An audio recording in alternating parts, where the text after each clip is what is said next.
বিসমিল্লাহির রহমানির রহিম। পরম করুণাময় ও অসীম দয়ালু আল্লাহর নামে শুরু।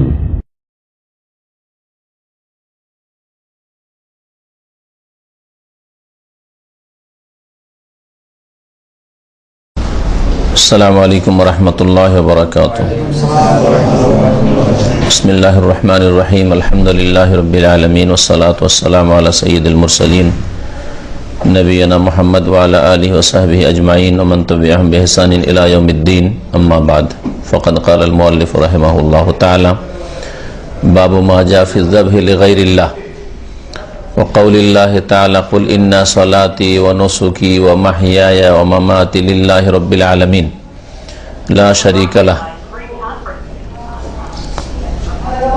ওয়া কাউলিহি তাআলা ফাসাল্লি লিরাব্বিকা ওয়ানহার।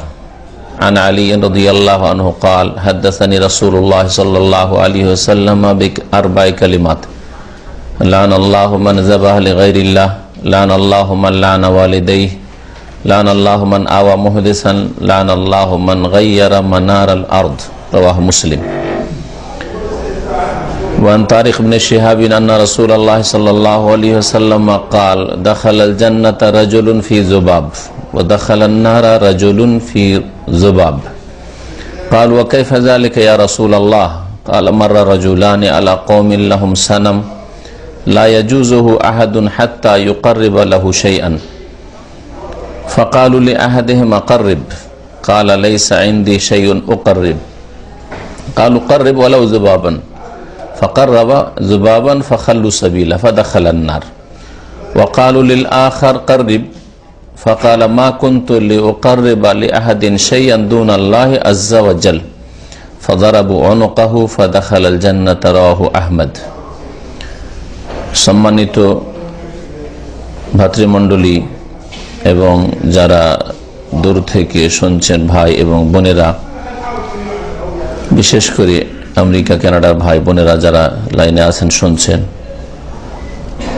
আল্লাহ পাক রব্বুল আলামিনের পক্ষ থেকে আপনাদেরকে জানাই আন্তরিক সালাম।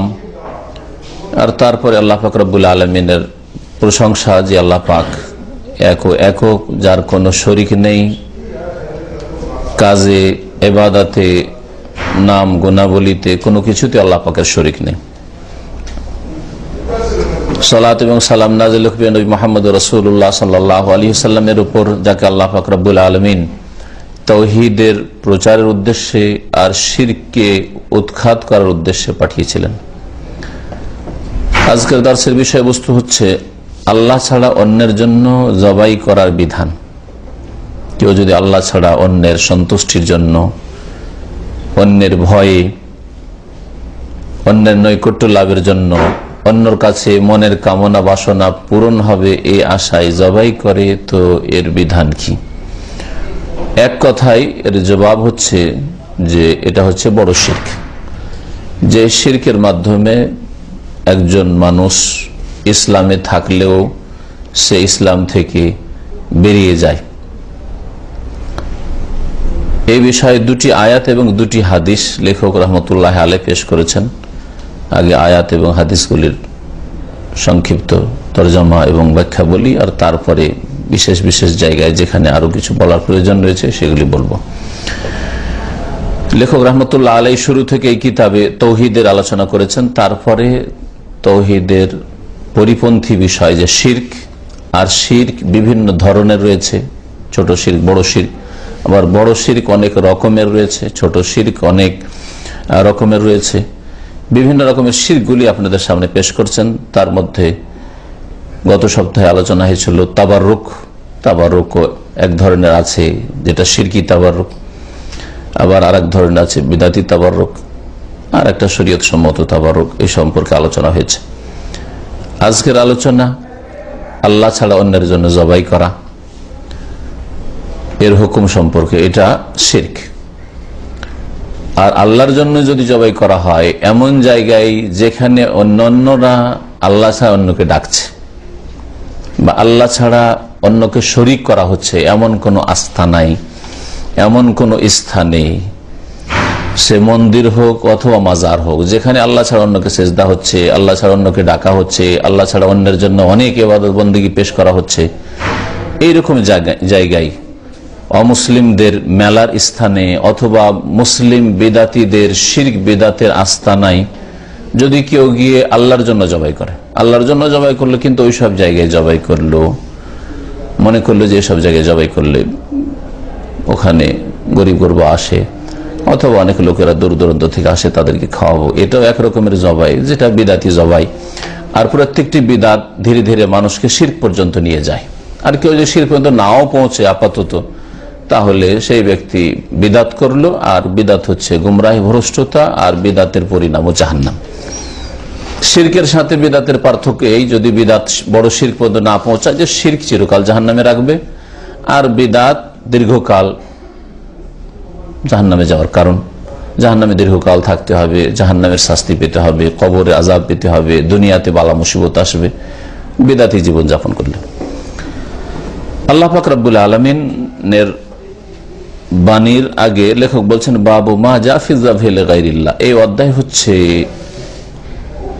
এই সম্পর্কে যে আল্লাহ ছাড়া অন্যের জন্য জবাইয়ের সম্পর্কে যেসব আয়াত হাদিস এসেছে, মানে কোরআনে যা এসেছে, রাসূলুল্লাহ সাল্লাল্লাহু আলাইহি ওয়াসাল্লামের হাদিসে যা এসেছে, সবগুলি তিনি পেশ করেননি, দুটো হাদিস আর দুটো আয়াত পেশ করেছেন। ওয়াকাউলিল্লাহি তাআলা, মহান আল্লাহর বাণী, আল্লাহ পাক ইরশাদ করছেন, কুল, হে নবী তুমি জানিয়ে দাও, তুমি ঘোষণা করে দাও, ইন্না সলাতি, নিশ্চয় আমার সালাত, আমার নামাজ, ওয়া নুসুকি, আমার জবাই, আমার কুরবানি, ওয়া মাহইয়ায়া, আমার জীবন, ওয়া মামাতি, আমার মরণ, লিল্লাহ, আল্লাহর জন্য, রব্বিল আলামিন, যিনি বিশ্বজাহানের প্রতিপালক, বিশ্বজাহানের প্রতিপালক আল্লাহ যিনি, তার জন্য যেমন আমার নামাজ, তেমনি আমার কোরবানি, তেমন আমার জবাই করা, তেমনি আমার পুরো জীবন এবং জীবনের প্রত্যেকটি কাজ আর কথা, আর আমার মরণও আল্লাহর জন্য, সবকিছু আল্লাহর জন্য। লা শারিকা লাহু, যার কোনো শরিক নেই, যার কোনো অংশীদার নেই। এই আয়াত সূরা আনআমের 162 নম্বর। এই আয়াত দ্বারা আমরা জানতে পারলাম যে আল্লাহর জন্য যেমন নামাজ হবে, আর নামাজের ভিতরে যতগুলি ইবাদত বন্দেগী, কিয়াম, আর ওর মধ্যে যে দোয়া, সূরা ইত্যাদি যেগুলো রয়েছে, আল্লাহ পাকের নৈকট্য, তাসবিহ, তাহলিল, রুকু, সেজদা, বৈঠক, এগুলি যেমন আল্লাহর জন্য, ঠিক তেমনি জবাই করাও আল্লাহর জন্য হবে। সেই জবাই ঈদুল আজহার সময়ের জবাই হোক, কুরবানির জবাই হোক, আর সেটা অন্য কোনো সময়ের জবাই হোক, সেটাও আল্লাহ পাকের সন্তুষ্টির জন্য হবে, আল্লাহ পাকের নামে হবে। যেমন বিসমিল্লাহ বলে জবাই হবে, বিসমিল্লাহ আল্লাহু আকবার, ঠিক তেমনি শুধু মন্ত্র বিসমিল্লাহ আল্লাহু আকবার পড়লেন, কিন্তু জবাইটা করার উদ্দেশ্য আল্লাহ ছাড়া অন্যকে রাজি করা, অন্যের নৈকট্য লাভ করা, অন্যের কাছে কিছু চাওয়া পাওয়া আছে এ আশায় জবাই করলেন না, জবাইটাও লিল্লাহ, আল্লাহর জন্য হইতে হবে। তারপরে আয়াতে মহান আল্লাহ ইরশাদ করেছেন সূরা কাউসারের আয়াত, আল্লাহ পাক ইরশাদ করেছেন ফাসাল্লি লিরাব্বিকা ওয়ানহার, হে নবী তুমি তোমার রবের উদ্দেশ্যে সালাত আদায় করো এবং ওয়ানহার, জবাই করো। নাহার, আনহার মানে জবাই করা। নাহার উটকে দাঁড় করে যে জবাই করা হয় এটাকে নাহার বলা হয়, আর জবাহ কোন পশুকে ফেলে দিয়ে যে জবাই করা হয় এটাকে জবাহ বলা হয়। আমরা জবাইটা জানি কারণ আমাদের দেশে উট নেই, সেই জন্য এই ভাষাটা আমাদের মাঝে প্রচলিত। জবাই করা বাংলাতে ব্যবহার হয় জবাহ থেকে, কিন্তু নাহর শব্দটা ব্যবহার হয় না, কারণ উট আমাদের কাছে পরিচিত নাই। কিন্তু আরবরা, যাদের দেশে উট বেশি, তারা নাহার বললে বুঝে আর জবাহ বললে বুঝে, দুটোই শব্দ বুঝে। তো আরবরা যেহেতু বেশিরভাগ উটই জবাই করতো, আর উটকে নাহার করা হয়, জবাই করা হয় না, মানে দাঁড় করে জবাই করা সুন্নাত, যদি বিপরীতটা জায়েজ আছে, কিন্তু উত্তম হচ্ছে যে দাঁড় করে জবাই করা। হয়তো অনেকে দেখেছেন জবাই করতে, সেই জন্য আল্লাহ পাক নাহার শব্দটি এখানে উল্লেখ করেছেন। ফাসাল্লি লিরাব্বিকা, হে নবী মুহাম্মদ সাল্লাল্লাহু আলাইহি ওয়াসাল্লাম তুমিও তোমার রবের জন্যই সালাত আদায় করবে, নামাজ পড়বে, আর রবের জন্যই জবাই করবে।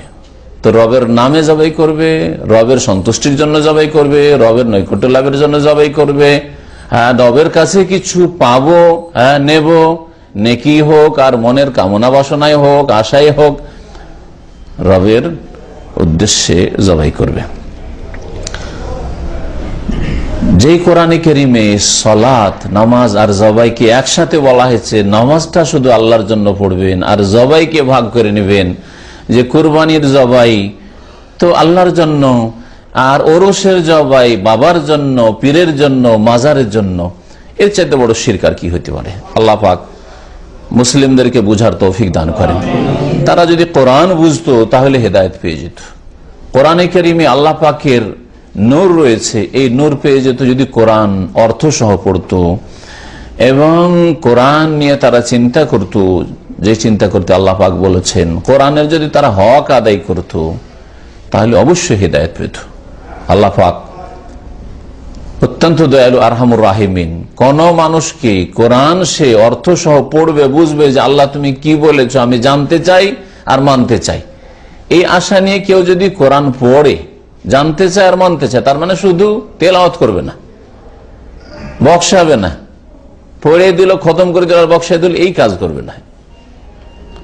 কোরআনের অর্থ বুঝবে, জানতে চাই না, অর্থ বুঝলে কি করে জানবে, আর মানতে চাই, জানার পরে মানবো, আল্লাহ যা বলেছেন তাই মানব, এই নিয়ত যার আছে আল্লাহ পাক অবশ্যই তার নিয়ত পূরণ করবেন। কখন আল্লাহ পাক নিরাশ করবেন না, হতভাগা করবেন না, কখন আল্লাহ বঞ্চিত করবেন না তার রহমত থেকে। কিন্তু যাদেরকে আল্লাহ গুমরাহ করেছেন বা যারা গুমরাহ হয়েছে, তারা কোরআনের অর্থ বুঝে না, জানতেও চায় না, আর জানলে মানতে চায় না। এত বড় বড় আলেম হুজুররা বুঝেনি, তারাও তো যাচ্ছে, তারাই তো বলছে যে উলিয়া উলিয়া দিতে পারে, হ্যাঁ, কোরআন জানতে চায় না, কোরআনে কি বলেছে উপেক্ষা করে, আর মানুষে কি বলেছে তা আমি অন্ধভাবে মানে, যার ফলে আল্লাহ পাক এই শ্রেণীর লোকদেরকে হেদায়েত করেনি। আল্লাহ পাক রব্বুল আলামিনের দুটি আয়াত শুনালাম, তারপরে হাদিসের দিকে যাই। আন আলী রাদিয়াল্লাহু আনহু, আলী রাদিয়াল্লাহু তাআলা আনহু থেকে বর্ণিত, তিনি বলছেন, হাদ্দাসানি রাসূলুল্লাহ সাল্লাল্লাহু আলাইহি ওয়াসাল্লাম বিআরবা'i কালিমাত, রাসূলুল্লাহ সাল্লাল্লাহু আলাইহি ওয়াসাল্লাম আমাকে বলেছিলেন, হাদ্দাসা ইউহাদ্দিসু মানে বয়ান করেছিলেন, বর্ণনা করেছিলেন, আমাকে বলেছিলেন, বর্ণনা করেছিলেন, বিআরবা'i চারটি কথা, চারটি কথা। কালিমা মানে হয় শব্দ, কিন্তু শব্দ বলে আমরা বা কথা বললে অনেক কথাই বলি, হ্যাঁ, আপনার সাথে একটা কথা আছে, কিন্তু একটা কথাতে মেলা কথা তো বলছেন, হ্যাঁ। তো আরবি তো এরকমই, কালিমা বলে কালাম বা জুমলা, বাক্য উদ্দেশ্য করা হয়, হ্যাঁ। তো এখানে চারটি কালিমা এরকমই, লা ইলাহা ইল্লাল্লাহ কালিমা না, লাই তো একটা কালিমা, ইলাহ একটা কালিমা, ইল্লাহ একটা কালিমা, আল্লাহ একটা কালিমা, হ্যাঁ। আর এতগুলি কালিমা মিলে একটা কালাম বা একটা জুমলা সেন্টেন্স হয়েছে, একটা বাক্য হয়েছে, কিন্তু কালিমায়ে শাহাদাত বা কালিমায়ে তাইয়্যিবা বলছেন।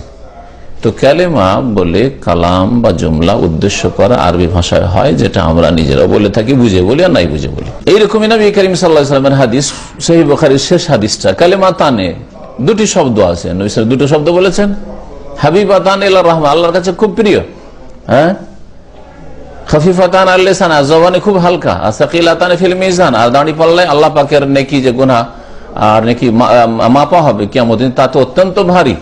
দুটি শব্দ কি, সুবহানাল্লাহি ওয়া বিহামদিহি, সুবহানাল্লাহ, এটাই তো, এটা সুবহান একটা আর আল্লাহ, দুটো কালিমা হয়ে গেল, দুটো দিয়ে একটা বাক্য হইলো, ওয়া বিহামদিহি আর এক বাক্য হইলো, হ্যাঁ, ওয়াও বা হামহি, সবগুলি একটা একটা করে কালিমা, হ্যাঁ। সুবহানাল্লাহিল আযীম, সুবহান আল্লাহ আজিম, হ্যাঁ, এতগুলি শব্দ কালিমা আছে, অথচ নবী করিম সাল্লাল্লাহু আলাইহি ওয়াসাল্লাম কি বলেছেন, কালিমাতানে, দুটি কালিমা আছে, কালিমা মানে এখানে দুটো বাক্য আছে। এরকম এখানে চারটি বাক্য বা চারটি কথা নবী করিম সাল্লাল্লাহু আলাইহি ওয়াসাল্লাম আমাকে বলেছেন, আলী রাদিয়াল্লাহু তাআলা আনহুর সামনে বলেছেন, হয়তো একাই ছিলেন অথবা অন্যরা ছিলেন, কিন্তু তিনি বলছেন আমাকে বলেছেন রাসূলুল্লাহ সাল্লাল্লাহু আলাইহি ওয়াসাল্লাম। এটা হচ্ছে গুরুত্ব, যে আপনার সাথে অনেক লোকে বলা হলে যে আপনাকে বলা হয়েছে, বিশেষ করে আপনি মনে করবেন যে এটা আপনাকে বলা হয়েছে, আপনি অন্যের উপরে চাপিয়ে দেবেন না। প্রথম কথা যেটা বলা হয়েছে, লান আল্লাহ মান যাবাহা লিগাইরিল্লাহ, আল্লাহ পাক লানত করেছেন, আল্লাহ পাকের অভিশাপ রয়েছে ওই সব লোকের ওপর যারা জবাই করবে লিগাইরিল্লাহ, গায়রুল্লাহর জন্য, আল্লাহ ছাড়া অন্যের জন্য। মান এর অর্থ এক বচন হয় আর বহু বচন হয়, এই জন্য আমি কখনো কখনো এক বচন দিয়ে অনুবাদ করি, তর্জমা করি, ওটাও ভুল না। হ্যাঁ, আর যদি বহু বচন দিয়ে করেন সেটাও ভুল না। লান আল্লাহ, আল্লাহ পাক লানত করেছেন ওই লোকের ওপর, ওই ব্যক্তির ওপর, এক বচন দিয়ে, বা ওই সব লোকের ওপর যারা যাবাহলে গায়রিল্লাহ, মানের মধ্যে এক বচন বহু বচন দুটোরই অর্থ থাকে। যারাই আল্লাহ ছাড়া অন্যের জন্য জবাই করবে, আর এর আগে বললাম, আবার বলছে যাতে আর না বলতে হয় যে আল্লাহর জন্য মানে আল্লাহ ছাড়া অন্যের নামে, এটা আমি অমুক দেব বা দেবীর নামে, এটা জিনের নামে জবাই করলাম, এটা আমার অমুক পীরের নামে অমুক মাজারের নামে জবাই করলাম, এটা বলুক বিসমিল্লাহ আল্লাহু আকবার, হয়তো বললো না, বা বিসমিল্লাহ আল্লাহু আকবার বললো মন্ত্রের মতো, কিন্তু আসলে জবাইয়ের সন্তুষ্টির উদ্দেশ্য কার? গায়রুল আল্লাহ ছাড়া অন্যের সন্তুষ্টির উদ্দেশ্য, নৈকট্য লাভ কার করা উদ্দেশ্য? জিনের অথবা কোন মানুষের, মৃত বা জীবিত ইত্যাদি, অথবা কোনো কিছু পাবো আল্লাহ ছাড়া অন্যের কাছে ওই মাজারে, সেই জন্য মাজার নিয়ে খাসি মুরগি জবাই করছি, যদিও বিসমিল্লাহ আল্লাহু আকবার বলে জবাই করেছে। হ্যাঁ, কিন্তু নিয়ে গিয়ে ওখানে জবাই করার উদ্দেশ্য, বা বাড়িতেই জবাই করেছে, কিন্তু বাবা যেহেতু সব জানতে পারেন, বাড়িতে জবাই করলো, এটা অমুক বাবার নামেই জবাই করছে, আমার বাড়িতেই জবাই করছে, তার কাছে কিছু পাবো, হ্যাঁ বাবার নামে এটাকে জবাই করছি, পীরের নামে জবাই করছি, অমুক মাজার নামে জবাই করেছি, খাজা বাবার নামে জবাই করছি, গৌসুল আজমের নামে জবাই করছি, তাহলে আল্লাহ পাক এইরকম লোকদের ওপর লানত করেছেন, লানত করেছেন। তো আল্লাহ পাক রব্বুল আলামিনের লানত বা রাসূলুল্লাহ সাল্লাল্লাহু আলাইহি ওয়াসাল্লাম লানত আমভাবে গুনাহগারদের ওপর রয়েছে, বিভিন্ন রকমের কাবিরা গুনাহ। আর এটা হচ্ছে কাবিরা গুনাহর লক্ষণ। যে কোনো কাবিরা গুনাহর একটি লক্ষণ হচ্ছে যে আল্লাহ যদি লানত করে থাকেন, তার রাসূল লানত করে থাকেন। লানতের মানে কি? আরবি শব্দ এটা। লানত মানে অনেকেই বুঝেন না শাব্দিক অর্থ, যদি এমনি বুঝছেন যে লানত মানে খারাপ জিনিস। এটা লানত মানে হচ্ছে রহমত থেকে বঞ্চিত করা। আল্লাহ পাক লানত করেছেন মানে আল্লাহ পাক তার রহমত থেকে বঞ্চিত করবেন এই শ্রেণীর লোককে, এটা আল্লাহ জানিয়ে দিয়েছেন, ঘোষণা করে দিয়েছেন যে আমার লানত মানে আমি রহমত দেব না, আমার রহমত থেকে বঞ্চিত।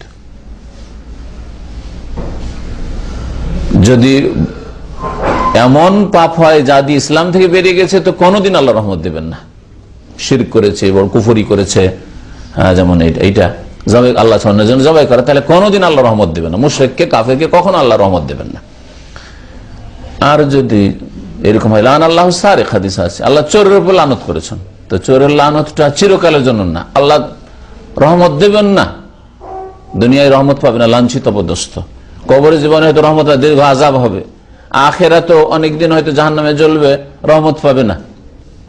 কিন্তু যদি তার ঈমান ঠিক থাকে, মানে তাওহীদ ঠিক আছে, শিরক মুক্ত, শিরক করেনি, নামাজ পড়েছে, তাহলে কোনো কালে তার জন্য আল্লাহ পাকের রহমত হবে। কারণ কোন মুসলিম ইসলামের অবস্থায় যদি মরে, শিরকের অবস্থায় না মরে, কুফরের অবস্থায় না মারা যায়, হ্যাঁ তাওহীদের উপর যদি মারা যায়, নামাজের উপর মারা যায়, তাহলে একদিন নাজাত পাবে দীর্ঘ শাস্তি পেয়ে। তো এই ক্ষেত্রে কি বলবো, চোরের পর আল্লাহ লানত করেছেন মানে দীর্ঘদিনের লানত রয়েছে, আল্লাহ দীর্ঘদিন ধরে রহমত থেকে বঞ্চিত রাখবেন। এখানে যেমন চারটি বিষয়ে লানত রয়েছে, একটা হচ্ছে বড় শিরক, কুফরি, যাতে চিরকালের জন্য আল্লাহ পাকের রহমত থেকে বঞ্চিত। আর বাকি তিনটি ক্ষেত্রে চিরকালের জন্য রহমত থেকে বঞ্চিত না, চিরকালের জন্য রহমত থেকে বঞ্চিত হবে না। যে বলবেন যে এইরকম পাপগুলিতে চিরকাল জাহান্নামে থাকবে, কোনদিন আল্লাহ রহমত করবেন না, সুতরাং জান্নাতে আসবেন, এমন কথা নাই। দেখেন বাকি কাজগুলি কি রয়েছে। রাসূলুল্লাহ সাল্লাল্লাহু আলাইহি ওয়াসাল্লাম যদি লানত হয়, তো লানত, অভিশাপ, রহমত থেকে বঞ্চিত করার ক্ষমতা আল্লাহ পাকের একমাত্র। তাহলে আল্লাহ লানত করেছেন, আল্লাহ রহমত থেকে বঞ্চিত করার ঘোষণা করেছেন। রাসূল লানত করেছেন, লানা রাসূলুল্লাহ আকেলা রিবা, সুদখোরের উপর রাসূলুল্লাহ লানত করেছেন। হ্যাঁ, রাসূলুল্লাহ ঘুষখোর, রাশিয়াল, মুরতাসি, যে ঘুষ খায়, ঘুষ নেই, ঘুষ দেয়, এদের উপর লানত করেছেন। এর মানে কি? এর মানে হচ্ছে রাসূলুল্লাহ সাল্লাল্লাহু আলাইহি ওয়াসাল্লাম অভিশাপ, বদ্দুয়া দিয়েছেন যে আল্লাহ তোমাকে রহমত থেকে দূর করুক। সুদখোর, ঘুষখোর, ঘুষ দেনেওয়ালা, সুদের উপর টাকা লেনেওয়ালা, সুদের আদান প্রদান করনেওয়ালা, তোমাকে আল্লাহ পাক রহমত থেকে বঞ্চিত করুক। মুমিনদের লানত, হ্যাঁ মুমিনদের লানত হয় মানে মুমিনদের বদ্দুয়া, অভিশাপ রয়েছে যে আল্লাহ রহমত থেকে বঞ্চিত হোক। উলাইকা ইয়ালআনুহুমুল্লাহু ইয়ালআনুহুমুল লাইনুন, ফেরেশতাদের লানত হয় মানে ফেরেশতারা বদ্দুয়া করে। লানাল্লাহু মান লানা ওয়ালিদাইহি। দ্বিতীয় যে বিষয়টি বলেছেন চারটি কথার মধ্যে, সেটা হচ্ছে লানত করুক, মানে আল্লাহ পাকের রহমত থেকে দূর হোক ওই ব্যক্তি বা ওই সব লোকেরা যারা নিজের বাপ মাকে গালিগালাজ করে। মানে লানা ওয়ালিদাইহি, মানে যারা বাপ মাকে অভিশাপ দেয় বা বাপ মাকে গালিগালাজ করে, অকথ্য ভাষা বলে। এখানে লানতটা একটু ব্যাপক অর্থে, অকথ্য ভাষা বলে, খারাপ ভাষা বলে, বাপ মার জন্য উপযোগী ভাষা নয় এইরকম ভাষা ব্যবহার করে বাপ মার ক্ষেত্রে, বাপ মার সামনে হোক অথবা বাপ মার চোখের আড়ালে হোক, এদের ওপর লানত রয়েছে। তো বাপ মাকে গালিগালাজ করা সরাসরি হইতে পারে, আবার সরাসরি না হয়ে পরোক্ষ ভাবে হইতে পারে। একটা হচ্ছে ডাইরেক্ট, আর একটা হচ্ছে ইনডাইরেক্ট। একটা হচ্ছে প্রত্যক্ষ গালিগালাজ করা, গালমন্দ করা বাপ মাকে, একটা হচ্ছে পরোক্ষ ভাবে। পরোক্ষ ভাবে আবার গালমন্দ কেমন করা হয় এটা অনেকে বুঝে না। নবী করিম সাল্লাল্লাহু আলাইহি ওয়াসাল্লাম যখন বলেছিলেন মিনাল কাবায়েরে, কাবিরা গুনার অন্তর্ভুক্ত হচ্ছে শাতমুর রাজুলি ওয়ালিদাইহি, বাপ মাকে গালিগালাজ করা। সাহাবারা আশ্চর্য হয়েছিলেন যে মুসলিম মানুষ, মানুষের মতো মানুষ, মানবতা যদি থাকে, বাপ মাকে আবার গালি দিতে পারে। ওয়াকাইফা ইয়াসলিমুর রাজুলু ওয়ালিদাইহি, বাপ মাকে কি করে গালি দিতে পারে? তখন রাসূলুল্লাহ সাল্লাল্লাহু আলাইহি ওয়াসাল্লাম আজকালকার যুগের অবস্থার কথা বলেনি। আজকাল তো সরাসরি গালি দিলে মারা বহু লোক আছে, সরাসরি অকথ্য ভাষা বাপ মাকে বলছে, মারধর করছে। তখনকার যুগে এই কল্পনা ছিল না, আর ওইভাবে ব্যাখ্যাও করেন রাসূলুল্লাহ সাল্লাল্লাহু আলাইহি ওয়াসাল্লাম। ডাইরেক্টটা বলেন, ইনডাইরেক্ট পরোক্ষভাবে গাল দেওয়া কেমন করে বাপ মাকে হয়, সেটা হচ্ছে যে আপনি একজনের সাথে ঝগড়ায় লিপ্ত হইলেন, তর্ক বিতর্কে লিপ্ত হইলেন, আর ওর বাপ মা তুলে গালি দিলেন। যখন আপনি বাপ মা তুলে গালি দিলেন, আপনারও বাপ মা তুলে সে গালি দিল। তো যেন আপনার বাপ মাকে গালি দেওয়া হইলো, আপনি গালি দিলেন। কারণ ওর বাপ মাকে যদি গালি না দিতেন, খারাপ কথা না বলতেন, আপনার বাপ মা গাল খেত না। বুঝছেন না? এটা কিরকম গালি দেওয়া নিজের বাপ মাকে? পরোক্ষ ভাবে, ইনডাইরেক্ট। আপনি সরাসরি নিজের বাপকে মাকে গাল দিলেন না, কিন্তু ওর মাকে গাল দিয়েছেন, ও আপনার মাকে গাল দিল, পাল্টা গাল। আপনার মা গালটা কেন খেলো? আপনার ওর মাকে গাল দেওয়ার জন্য, অন্য লোকের মাকে গাল দেওয়ার জন্য গালটা খেলো। সেই জন্য আপনি যেন আপনার মাকে গাল দিলেন, বাপকে গাল দিলেন, এটাও কাবিরা গুনাহ, এর উপরও লানত হবে। সুতরাং কখনো কারো মা তুলে বাপ তুলে, আর আমাদের দেশে মা তুলে বাপ তুলে গাল দেওয়ার ঢালাহারে রয়েছে। ডবল গালি, হ্যাঁ ডবল গালি, ডবল গালি নাই? হ্যাঁ, কি বলে নোয়াখালীর ভাষায়, হালার বেটা হালা নাকি? আমি আসলটা বললাম না, যেটা আপনার হাসবেন ওইটা বললাম। তো এইটা গাল দেওয়া হলো না। ওকে যখন ডবল করে বলেন, আপনাকে বললো ওইরকমই, যে তুই শুধু হালা না, তোর বাপও হালা। বুঝতে পেরেছেন? হ্যাঁ, এইটাই আপনার বাপকে যেন আপনি বললেন, ওইটা ওর বাপকে বললেন, ও বললো আপনার বাপকে, আপনার বাপকে আপনি বললেন যেন। 3 নম্বর, লানাল্লাহু মান আওয়া মুহাদ্দিসান, আল্লাহ পাকের লানত, অভিসম্পাত রয়েছে ওই সব ব্যক্তির উপর যারা বিদাতিকে আশ্রয় দেবে। এই বাক্যটার দুটো অর্থ রয়েছে। হ্যাঁ, এই বাক্যটার দুটো অর্থ রয়েছে। একটা অর্থ করলাম, কি অর্থ? যে আল্লাহ পাকের লানত কার ওপর?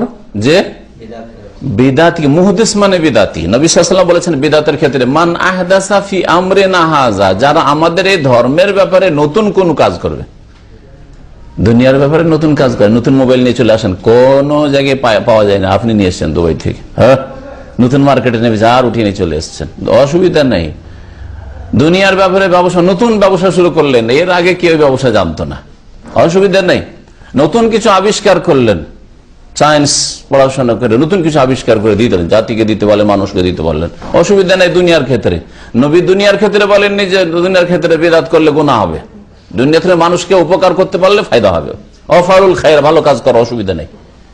কিন্তু দিনের ক্ষেত্রে নতুন চলবে না। দিনের ক্ষেত্রে নবী করিম সাল্লাল্লাহু আলাইহি ওয়াসাল্লাম যেই দিনের উপর রেখে গেছেন, যেই নামাজের উপর রেখে গেছেন, যেই রোজা হজ যাকাত বিধিবিধান আহকামের উপর রেখে গেছেন, যেই রকম বিচার রেখে গেছেন, ওই রকম বিচার করতে হবে।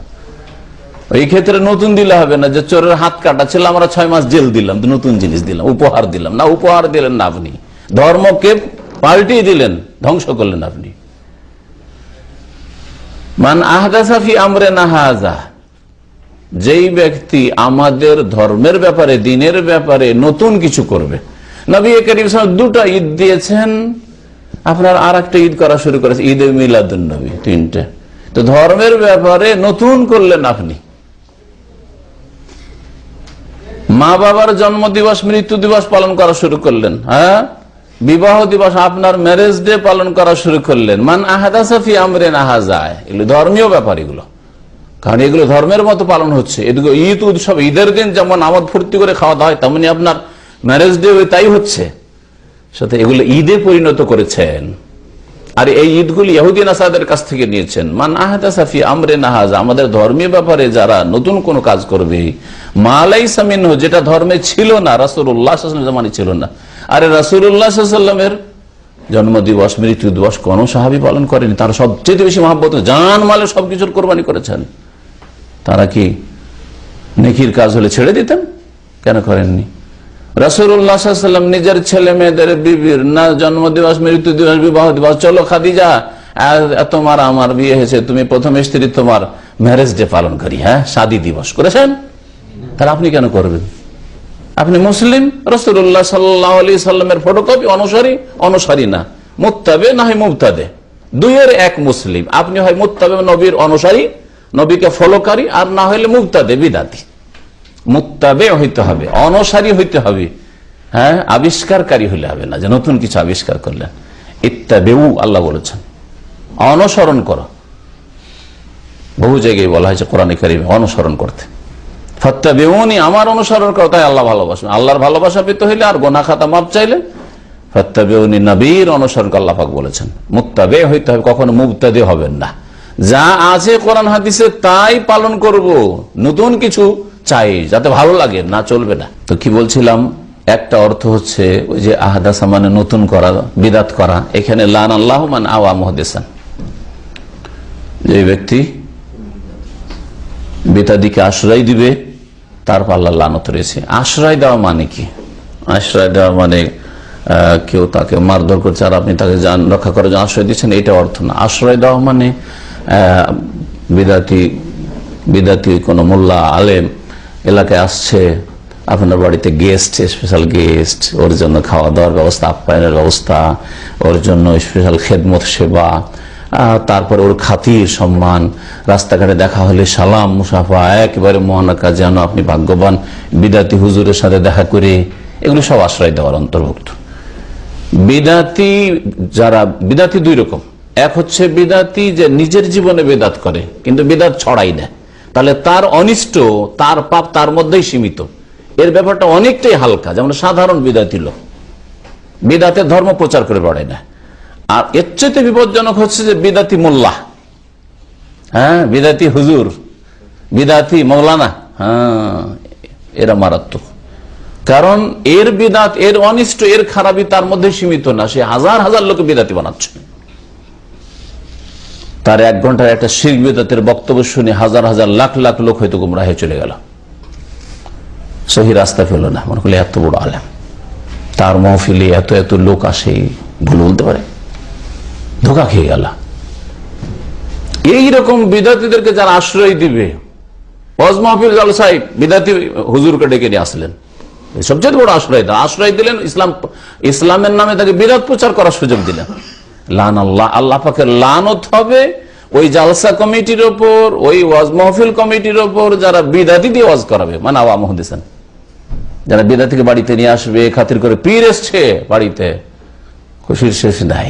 মান আওয়া মুহদ্দিস, পীর তন্ত্র ইসলামের নেই, যেহেতু বিদাত, পীর তন্ত্রই যখন বিদাত তখন পীরও বিদাতি। পীরকে যে আশ্রয় দেবে আল্লাহ পাকের লানত হবে। লান আল্লাহ মান আওয়া মুহদ্দিসিন, যে কোনো পীর হোক। এখানে হক্কানি আর গায়ের হক্কানির কোনো ভাগ ইসলামে নেই। যারা ভাগ করেছে তারা সাধারণ লোকের চোখে ধুলা দিয়েছে, আর তারা দুনিয়ার কোনো উদ্দেশ্যে অথবা অজ্ঞতার কারণে, হক্কানি পীর আছে আর ভণ্ড পীর আছে, যদি লুচ্চামি করে, হ্যাঁ, আর মহিলারা গিয়ে নির্জনে খেদমত করছে, তাহলে হইল ভণ্ড পীর। আর শিরক বিদাত শিখাচ্ছে, ওয়াহাদাতুল উজুদ শিখাচ্ছে, হলুল শিখাচ্ছে, হোসেন মানুষের হাল্লাজকে এত বড় কুফুরি কথা বলার পরে আল্লাহর ওলি বানিয়ে দিচ্ছে, হ্যাঁ, এত বড় বড় শিরক কুফুরি আর বিদাত করার পরে বলছে এর হক্কানি পীর। রাসূলুল্লাহ জীবনে এরকম জিকির করেননি, সেসব জিকির আর ওজিফা শিখাচ্ছে, আর তাদেরকে হক্কানি বানিয়ে দিলেন। এইরকম তো ইসলামে নেই। হক্কানি যে হক কথা বলবে, আর হক হচ্ছে কোরআন আর হাদিস। কোরআনে কারিমে রাসূলের হাদিসের জিকির যদি সুবহানাল্লাহ, আলহামদুলিল্লাহ, লা ইলাহা ইল্লাল্লাহ, আল্লাহু আকবার শেখায়, আর নিজের জীবনে করবেন সম্মিলিত একসাথে লা ইলাহা ইল্লাল্লাহর জিকির সুর ধরে, এটা নবী সাল্লাল্লাহু আলাইহি ওয়াসাল্লাম সাহাবীরা করেননি। হ্যাঁ, তারপরে এইরকম আপনার ইল্লাল্লাহর জিকির, আল্লাহর জিকির, হু হু জিকির জীবনে নবী কেন কোন সাহাবীও করেননি। বরং সাহাবী ইবনে মাসউদ রাদিয়াল্লাহু তাআলা কুফায় গিয়ে বলেছেন, তোমরা জাহান্নামের দরজা প্রথম খুলছো, গোমরাহির দরজা খুলছো। ওরা ইল্লাল্লাহর জিকির, আল্লাহু এত বড় বিদাতে আসেননি, ওরা শুধু বলছিল একসাথে গোল হয়ে বসে বলছে 100 বার সুবহানাল্লাহ পড়ো, কথা যেটা পড়ছিল সুবহানাল্লাহ সব হাদিসে আছে, আলহামদুলিল্লাহ 100 বার পড়ো, শুধু ফর্মালিটি তরিকাটা 100 বার করে, 100 বার পুরা হইলো, 100 বার যখন সুবহানাল্লাহ পুরা হলো, আচ্ছা এবার 100 বার আলহামদুলিল্লাহ করো, আলহামদুলিল্লাহ 100 বার হইলো, আল্লাহু আকবার 100 বার করো। ইবনে মাসউদ রাদিয়াল্লাহু তাআলা আনহু বলেছিলেন যে হয় তোমরা আবু বকর, ওমর, উসমান, আলী সাহাবায়ে কেরাম চাইতে বেশি হেদায়েত প্রাপ্ত পরহেজগার হয়ে গেছো, আর না হলে গুমরাহির জাহান্নামের দরজা খুলছো, মুফতাতিহু আবাদুল্লাহ। আর ওদের অধিকাংশগুলি খারিজি হয়ে গেছিল পরে, জি হ্যাঁ, আর সব জাহান্নামে পৌঁছেছে। আলী রাদিয়াল্লাহু তাআলার উপর বড় ফতোয়া দিয়েছিল, আর তাদের বিরুদ্ধে যে জিহাদ হয়েছিল সেই জামানায় তাদের সবগুলি হত্যা হয়েছে নাহারওয়ারে। সাহাবীরা এই কথা বলেছেন তাদের সম্পর্কে। সুতরাং এত সুন্নতি জিকির শুধু তরিকা পাল্টে গেলে বিদআত হয়ে যায়, তাহলে ইল্লাল্লাহ, আল্লাহু এইসব জিকির সুন্নতিও না, সম্মিলিত একসাথে জিকির সুর ধরে সুন্নতি না, তাহলে কত বড় বিদআত। তারপরে বলি হক্কানি পীর। যারা বিদাতিকে আশ্রয় দিবে, আর বিদাতি দুই রকম, নিজের জীবনে শুধু বিদাত করে, আর পীর মুরিদ বানাচ্ছে আর বিদাত ছড়াচ্ছে। ওয়াইজ, হ্যাঁ বক্তা, কত লোক যে তাদের বক্তব্য শুনছে আর গোমরাহ হচ্ছে, শিরক বিদাত গ্রহণ করছে। এদেরকে যারা আশ্রয় দিবে, এদের যারা খেদমত করবে, এদের যারা আপ্যায়ন করবে, এদের যারা শ্রদ্ধা করবে, এদেরকে যারা মাথায় চড়িয়ে নেবে, এদেরকে যারা বাড়িতে আশ্রয় দেবে, এদেরকে দিয়ে ইমামতি করাবে, এদের পিছনে নামাজ পড়ি, লান আল্লাহ মান আওয়া মুহদিসান, আল্লাহ পাকের লানত রয়েছে এইসব লোকদের উপর যারা বিদাতিকে আশ্রয় দেবে। দ্বিতীয় অর্থ এর হচ্ছে মুহদিস মানে পাপকারী, পাপী। মুহদিস মানে পাপী, যে কোনো পাপ, শুধু বিদাত নয়। চোর, খুনি, ব্যভিচারকারী, যে কোনো ক্রাইম, অপরাধ করেছে, হ্যাঁ জালিয়াতি করেছে নথিপত্রে, একামতে, পাসপোর্টে, আর সরকারের কর্তৃপক্ষ, পুলিশ বিভাগ অথবা সিআইডি তল্লাশ করছে যে কোথায় আছে, আর আপনি পরহিল ভাবছেন লোকটাকে ধরে নেবে, লোকটা জেলে চলে যাবে, বেচারাকে আমার বাড়িতে লুকিয়ে রাখি, খাটের তলায় লুকিয়ে রাখি, আলমারির মধ্যে ঢুকাই দিই। হ্যাঁ, তাহলে একজন অপরাধীকে আপনি আশ্রয় দিলে লান আল্লাহ, আল্লাহ পাকের লানত হইল আপনার উপর, রহমত থেকে বঞ্চিত, চিরকালের বঞ্চিত না হলে দীর্ঘকালের বঞ্চিত। এই গুনাহ, কারণ এগুলো কুফরি কাজ নয়, কিন্তু কাবিরা গুনাহ।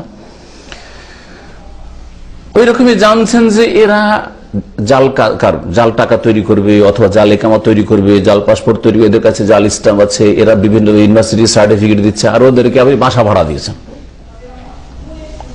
বাসা ভাড়া দিয়েছেন। এরকম অনেকে করছে, জানছে এরা পাপের কাজ করবে, বাসা ভাড়া, বিড়ি কোম্পানিকে বাসা বিল্ডিং ভাড়া, হ্যাঁ, তারপরে ব্যাংকে, সুদি ব্যাংকে ভাড়া দিয়েছে, আমি ভাড়া নিচ্ছি, ওরা কি করছে না করছে আমি কি, তুমি জানো না যেটা সুদি ব্যাংক, সুদের কারবার করবে তোমার বিল্ডিং এ, ওই পয়সার জন্য আশ্রয় দিলে না দিলেন না এই ব্যাংকটাকে, এই ব্রাঞ্চটাকে তোমার বিল্ডিং এ, তোমার ঘরে আশ্রয় দিলে লান আল্লাহ মান আওয়া মুহদিসান, আল্লাহ পাকের লানত রয়েছে ওই সব লোকদের যারা গুনাহগার, পাপিষ্টদেরকে আশ্রয় দিবে, পাপ করার জন্য আশ্রয় দিবে, অথবা পাপ করে বাঁচার জন্য এসছে যে আমাকে বাঁচা, রক্ষা করো, আশ্রয় দিবে।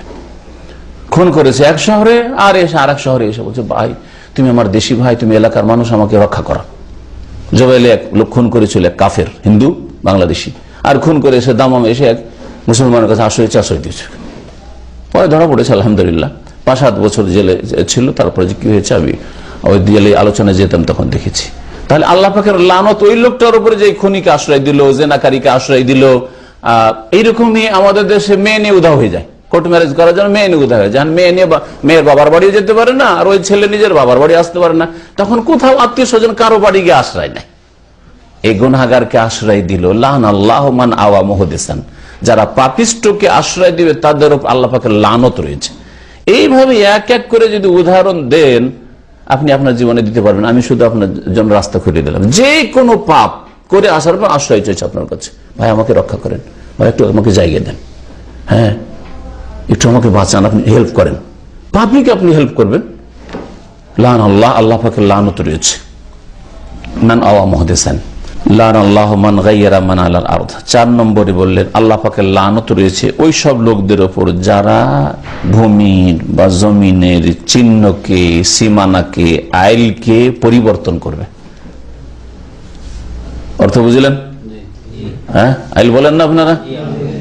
বিদেশে আছেন, আপনি জমির খবরই রাখেন না, জমি দিল আধা হাত এক হাত চেপে আর ওই রকমই একটা আইল তৈরি করে সীমানা তৈরি করে দেন, আপনি ভালো ঠিকই আর জমির মাপামাপি নেই। এইগুলো বহু হচ্ছে আজকাল, খুব হচ্ছে। আল্লাহ পাকের লানত রয়েছে, কাবিরা গুনাহ, মানুষের বান্দার হক নষ্ট করে নিতে। এই একটা এর অর্থ, এটা প্রসিদ্ধ অর্থ। আর একটা এর অর্থ হইতে পারে দ্বিতীয়, সেটা হচ্ছে যে এক জায়গা থেকে আরেক জায়গায় যাওয়ার জন্য যেসব লোকেশন দেওয়া রয়েছে, ধরেন আপনি দাম্মাম থেকে মক্কা যাবেন, রিয়াদ যাবেন, বাহরাইন যাবেন, তো রাস্তাগুলিতে গিয়ে লেখা আছে কোনটা রাস্তা আপনাকে বাহরাইন পৌঁছাবে, কোনটা রিয়াদ পৌঁছাবে, কোনটা আবার অন্যদিকে মানে কুয়েত পৌঁছাবে, আলাদা রাস্তা না, লোকেশন আছে। লোকেশন না থাকলে ভালো ভালো মানুষ, রাস্তা চেনা মানুষ হারিয়ে যাবে এক সময়, ঠিক না? তো এক জায়গার বোর্ড নিয়ে বাহরাইনের বোর্ডটা নিয়ে গিয়ে কুয়েতের রাস্তাতে লাগিয়ে দিলেন, কুয়েতের বোর্ড নিয়ে বাহরাইন লাগিয়ে দিলেন। কি দশা হবে মানুষের বলেন, মুসাফিরদের?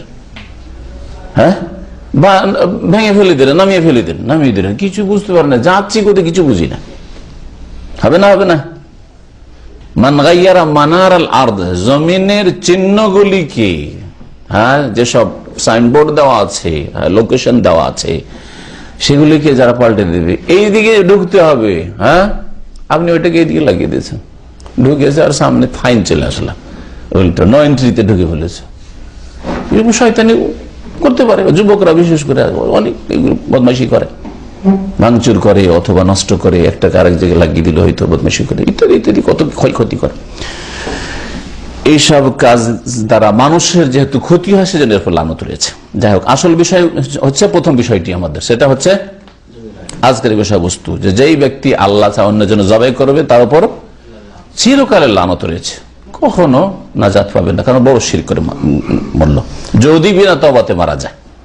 তবে হয়তো এইরকম কুফরি শিরকি কাজ করে দিয়েছে, তারপরে বুঝতে পেরেছে যে আমি তো অন্যায় কাজ করেছি, মাজারে জবাই করেছি, আমি তো মন্দিরে জবাই করেছি, জিনের জন্য জবাই করে দিচ্ছি, কবিরাজের কথা শুনে ইত্যাদি শিরক কুফরি করেছি, তওবা করেছি, আল্লাহ মাফ করে দাও, আর শেষ অবস্থায় তৌহিদের উপর মারা গেল, তাহলে আল্লাহ পাক মাফ করবেন। যেমন অনেক কাফের অমুসলিম ইসলাম গ্রহণ করছে, আল্লাহ অতীতের গুনাহ মাফ করবেন, তেমনি মুসলিম জীবনে যদি এরকম শিরক হয়ে যায় আর আল্লাহ যদি তওবার তৌফিক দিয়ে দেন আর তওবা করে নেয়, তাহলে আল্লাহ মাফ করবেন ইনশাআল্লাহ। রাওয়াহু মুসলিম, হাদিসটি সহিহ মুসলিমের। ওয়ান তারিক ইবনে শিহাব, তারিক বিন শিহাব রাদিয়াল্লাহু তাআলা আনহু থেকে বর্ণিত, তিনি বলছেন যে আন্না রাসূলুল্লাহ সাল্লাল্লাহু আলাইহি ওয়াসাল্লাম قال, রাসূলুল্লাহ সাল্লাল্লাহু আলাইহি ওয়াসাল্লাম বলেছেন, দাখালা জান্নাতা রাজুলুন ফি যুবাব, একজন লোক জান্নাতে গিয়েছে বা জান্নাতে যাবে, কিন্তু জান্নাত তার জন্য অবধারিত, আল্লাহর ফয়সালা হয়েছে তাকে জান্নাত দেবেন, এই জন্য দাখালা বলা হয়েছে, অতীতকাল বলা হয়েছে, যে নিশ্চিত ওই লোকটি জান্নাতে যাবে। কি কারণে? ফি যুবাব, একটা মাছির ব্যাপারে, একটা মাছিকে কেন্দ্র করে সে জান্নাতে যাবে। ও দাখালান নারা রাজুলুন ফি যুবাব, আর একটা লোক জাহান্নামে যাবে ফি যুবাব, একটা মাছিকে কেন্দ্র করে, একটা মাছির কারণে, মাছির ঘটনা নিয়ে এক লোক জান্নাতে আর এক লোক জাহান্নামে। ঘটনা কি তাহলে? সংক্ষেপে বলা হইলো, জানার কৌতূহল হইলো, এইভাবে বললে জানার কৌতূহল মানুষের, যে ব্যাপারটা কি তাহলে, ব্যাপারটা কি?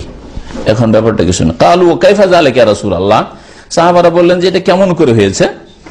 কালা, তখন নবী সাল্লাল্লাহু আলাইহি ওয়াসাল্লাম বলেন, মাররা রাজুলানি আলা কওমিন লাহুম সানাম, দুইজন লোক অতিক্রম করলো এমন এক জাতির এলাকা হয়ে, বা জাতি হয়ে মানে জাতির এলাকা হয়ে, লাহুম সানাম, তাদের একটা পুতুল প্রতিমা ছিল, লা ইয়াজুজু আহাদ হাত্তা ইউকাররিবা লাহু শাইয়ান, সেখান দিয়ে কেউ পার করতে পারতো না, অতিক্রম করতে পারতো না, যতক্ষণ পর্যন্ত তার জন্য কিছু কোরবানি বা বলিদান পেশ না করবে। হিন্দুদের ভাষা বলে বলিদান বলতে হয়, আমাদের ভাষা বলে কোরবানি, নজরানা, যতক্ষণ কিছু নজরানা না পেশ করবে, কিছু পেশ করতে হবে।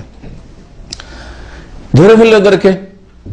এইরকম ইন্ডিয়াতে আমরা দেখেছি বা শুনেছি, খুব বেশি হইতো আগেকালে, এখন কমে গেছে আলহামদুলিল্লাহ, কারণ সুপ্রিম কোর্ট আইন হয়েছে যে জবরদস্তি বাই ফোর্স পূজার চাঁদা নেওয়া যাবে না, তারপর থেকে একটু কমে গেছে। কিন্তু জবরদস্তি হয়তো মুসলিম হিন্দু প্রধান এলাকা দিয়ে যাচ্ছে, জবরদস্তি যুবক শয়তানরা এরা পুজোর চাঁদা মুসলমানদের কাছ থেকে আদায় করে। তো এইরকমই ঘটনা হয়েছিল। ফাকারুল আহাদাম, এই কাফের মুশরিকগুলি বলল তাদের দুজন, একজনকে কাররেব, একজনকে ধরলো, বললো যাই কিছু পেশ কর, বলিদান দে কিছু। কাল্লাইসা ইনদি সেই নকাররেব, আমি কোনো কিছু পেশ করতে পারবো না, কোন বলিদান ফলিদান কোরবানি নজরানা পেশ করতে পারবো না দেবদেবীর জন্য, করবো না। কালু কাররেব ওয়ালাউযু বাবান, তুমি পেশ করো, ওয়ালাউযু, যদি একটা মাছি হয়, মাছি বলিদান করো, হ্যাঁ মাছি উৎসর্গ করো, উৎসর্গ করা, এটা মাছি পেশ করো। ফাকার রাবাজু, সে দেখলো যে বাঁচতে তো পারবো না, একটা মাছি দিয়েই দিই। ফাকার রাবাজু বাবা ফাখাল্লু সাবিলা, সে একটা মাছি পেশ করে দিল, মাছি উৎসর্গ করে দিল দেবদেবীর সামনে। ফাখাল্লু সাবিলা, তখন তাকে ছেড়ে দিলে, চলে গেল। নবী করিম সাল্লাল্লাহু আলাইহি ওয়াসাল্লাম বলছেন ফাদাখালান নারা, যার পরিণাম তার কি হলো, সে জাহান্নামে চলে গেল। এই কুফরি শিরক করলো যেহেতু সে, সেজন্য জাহান্নামে চলে গেল। কেন জাহান্নামে যাবে? হ্যাঁ, এর অবস্থা দুটির এক হইতে পারে।